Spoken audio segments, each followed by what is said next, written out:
and we've got to learn to beat the lie. So I think you can see where I'm going with this. Sea lions. Here, let me explain.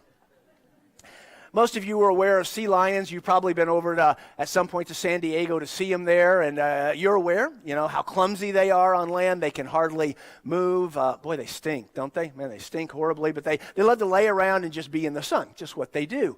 There's a problem that they've run into, though, and that is this. They have a favorite food, and that favorite food is this, seagulls. You got to wonder, how does that happen? Really? You see, what happens is the seagulls go out and they fly over the water, and what they're doing is they're looking for food in the water. And what happens is that sea lion that's just laying around, lounging around, sees that and dives into the water. Now, a sea lion in the water, incredibly agile. And what the sea lion does is it actually swims right underneath where that seagull is just looking for that food. And a sea lion takes its body and it puts it straight up, and it begins to rotate its body. It takes the tip of its nose and just touches the surface of the water, so that as it does that, it creates a look remarkably like water bugs playing on the surface of the water. It continues to do that until the seagull sees that, and it comes swooping down to get the water bugs. The sea lion actually pulls a little bit down below the surface of the water, and when the seagull hits, dinner is served.